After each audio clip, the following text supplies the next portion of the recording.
Do y'all smell that? Because I smell it. I smell a trap game coming. You got Georgia on their highest of highs. Everybody's praising them. Everybody's talking about how good they are. And now they got to play a game against Mississippi State. By the way, let me remind you, Tennessee is due to lose a heartbreaking game against a sorry team.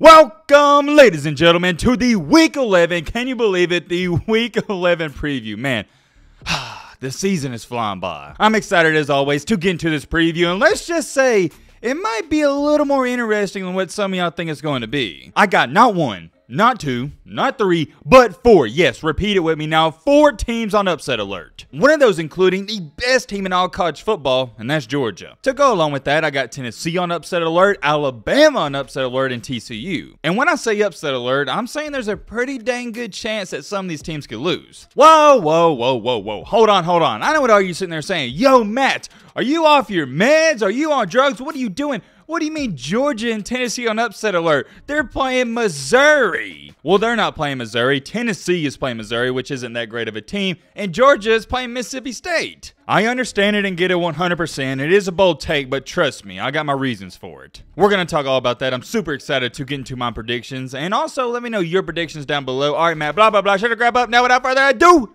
let's get into it. That was weak. Let's get into it. That's better. I'm calling it right now. Week 11 is going to be a better week than what most people anticipate. Why is that? Because of that reason right there. Nobody thinks it's going to be all too great. We know how this goes in college football. When you think it's not going to be a good week, boom, that's when you see the craziest upsets. I'm not going to promise you we're going to see upsets left and right, but you're going to see a few. We're getting into that later part of the season where it looks like, oh yeah, this is an easy win for one team, and boom, they get upset. I see a lot of trap games lined up, and we're going to talk all about them. You know how we do it. First things first, we start out with our 11 a.m. games first. Kicking it off at 11 a.m., we got the Ohio State, the second-ranked team in the country. They're going to have a hard one on Saturday. No, I'm just playing. They got 3-6. Sorry, Indiana. I'm trying not to laugh.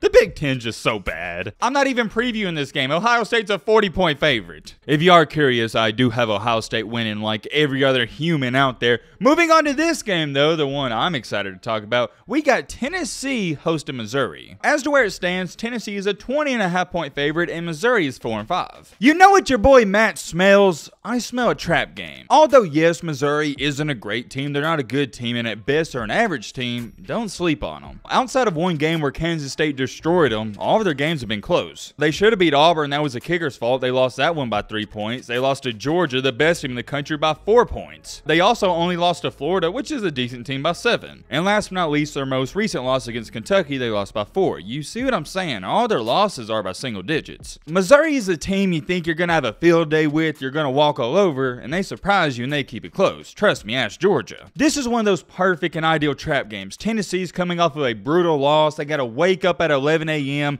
Their players are not going to be excited for this game. Their fans aren't excited for it. Nobody is. But you know who is? Missouri. Missouri is coming into Neyland Stadium knowing they have nothing to lose and everything to gain. And if you've ever played sports, you know dang well that is one of the most dangerous teams out there. It's one of those perfect and ideal trap games. Neyland Stadium, that crowd is going to have zero effect on the game. It's 11 a.m. I believe Tennessee's going to start out sluggish, and Missouri, they're going to make some plays. However, I think Tennessee's talent will be slightly too much. I got the Volunteers winning this game by single digits. Missouri will scare them, and Tennessee will finally wake up and realize, hey, we got to put it together, and they'll pull it out. Keep your eyes on that one. If Missouri wins, I wouldn't be shocked. By the way, let me remind you, Tennessee is due to lose a heartbreaking game against a sorry team. Moving along to this 11 a.m., we got LSU, a surprising team. They're in the top 10 versus Arkansas. This one could be interesting because it's another one of those trap games. LSU's coming off a big-time win, and they're going on to the road to play an Arkansas team that's really been disappointing. They just lost to Liberty. LSU is only a 3.5-point favorite. This game's at 11 a.m. I don't think there's too much to talk about. I think LSU, they're going to continue to ride high, and they're going to win this game. Ever since LSU got milly rocked by Tennessee, they only continue to get better and more confident. Brian Kelly, what a job he's done there. You can't say enough great things. Give me LSU. Taking a look at our 2:30 games, this one does intrigue me, and I will tune into it. You got Nebraska. They're a crap show. They're 3-6, and you got undefeated Michigan. On paper, it looks like Michigan's going to blow them out. They're a 31-point favorite. But just as our good old friend Lee Corso says, not so fast, Yes, my friend. Although Nebraska, they do suck, and make no mistakes about it, they flat out suck. They're awful. I think they could keep this one close. Long story short, though, Michigan's going to be way too much. I think they're going to run the ball down Nebraska's throat. I got Michigan by about 17 points. I don't like that 31-point spread. Give me 17. At 2:30, might as well talk about this one. We got Clemson in the trashiest of trashiest conference ACC matchup at Louisville. Until Dabo Swinney finally realizes that DJ Oogie ain't that great of a quarterback, Clemson will never be relevant. And when I say relevant, I'm talking about the college football playoff. You got to move on and start the talented and young kid, Cade Klubnik. The season's already over. You can win out and you're still not making the playoff. So I don't know why you would continue to roll with DJ. Get Cade Klubnik ready for next year. Man, I really want to pick Louisville. I think they could pull it out because Clemson is that bad on offense. But I don't see Clemson losing 2 in a row, especially at home. Give me Clemson. Moving along here to the 2:30 CBS game of the week. It would have been an even better game if Alabama would have beat LSU. It is what it is. We got Bama versus the Lane Train and Ole Miss. As a Bama fan myself, and I think a lot of you might be able to relate to this, I'm not too sure how to feel about it. Believe it or not, there's still a slither of a chance that Alabama can make it to the SEC Championship, but a lot of chaos would have to happen. So there is still that slither of hope, and I don't want to sound entitled or spoiled because I criticize Bama fans for being like this, but the season is pretty much already over. At Alabama, if we're not competing for a championship, who cares? And it looks like even if we win out, there's no chance we can compete for a championship. So this game, I'm not even too hyped up for. And once again, I hate to be that guy and say, hey, this game doesn't even matter. We're not playing for a championship anymore, but that's how I truly feel. Obviously, I want to win, but now there's no incentive to winning. What's the point of beating Ole Miss and the rest of the teams on our schedule this year if we're going to go to a bowl game? Regardless of how I feel, let's talk about the game. Alabama and Nick Saban are coming off of 2 brutal and rough losses on walk-off plays in the past 2 out of 3 weeks. Currently sitting at 7-2, the 9th best team in the country.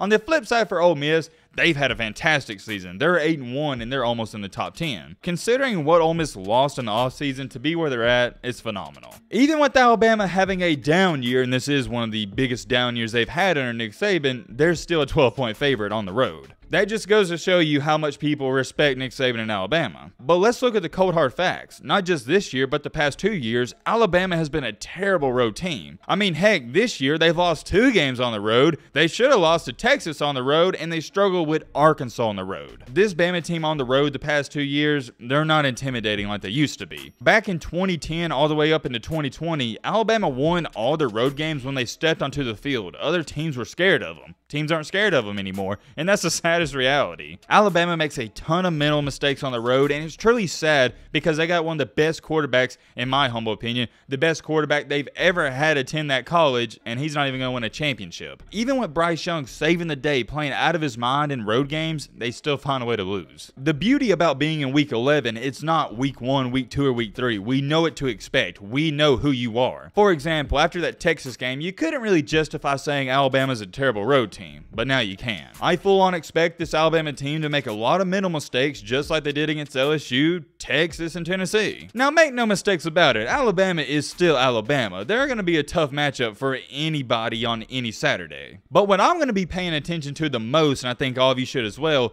just see how this Alabama team not only responds to coming off of that loss, but see how they perform on the road. That's going to be something to keep your eyes on. For Alabama on offense, we know what to expect. Bryce Young and Jahmyr Gibbs, I hate to say it, but it's all we got. As long as they play good, we're going to put up at least 30 to 40 points. They've played great all year long, so there's no reason for me to believe they're not going to play great against Ole Miss. It's the flip side of the ball for Bama that's going to be the game changer. Can that Alabama defense stop Ole Miss's running game? And yes, that's right, you heard me correctly. I said their running game. Believe it or not, when you hear Lane Kiffin, you're like, oh man, they pass the ball 100 times, but no, they actually like to run a lot. And even if you do stop the running back, you got to account for Jackson Dart because he likes to run as well. I think it's rather simple. If that Alabama defense can stop Ole Miss's run attack and force Jackson Dart to make some big time passes, Bama wins this game. But, and I have a big but, if Ole Miss, they can average 4, 5, 6 yards a carry, run all over Alabama, make a couple of trick plays happen here and there like we know Lane Kiffin's going to do,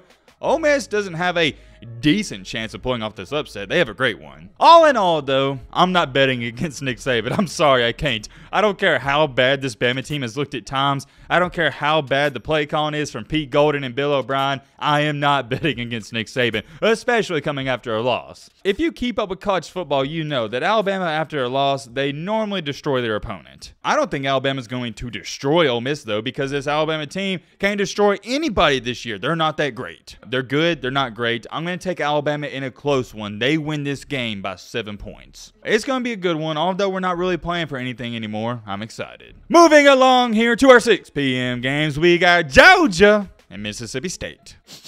Do y'all smell that? Because I smell it. I smell a trap game coming. You got Georgia on their highest of highs. Everybody's praising them. Everybody's talking about how good they are. And now they got to play a game against Mississippi State. The funny thing about Mississippi State is you never know which version you're going to get. Sometimes they're really good. Sometimes they're really bad. For example, against Alabama 2 weeks ago, they were really bad. Another key factor is, 1, it's a night game, and 2, it's at home. And if you've ever been to a Mississippi State game, you know what I'm about to talk about. Them cowbells are annoying. I do believe they banned them, like you can't do them during the play or something like that, but still, playing in Mississippi State is not going to be an easy task. This has trap game written all over it for multiple reasons. Number 1, like I stated, Georgia, they're not even worried about Mississippi State. They think they're so good, they're on their high horse. And that's the biggest problem with all these college kids, and that's the biggest problem in college football, because you can't get these kids hyped up for every single game. You can't, and if you think I'm lying, college football coaches tell you that themselves. Whoa. Hold on. I know what you're sitting there saying. Yo, Matt, are you trying to tell me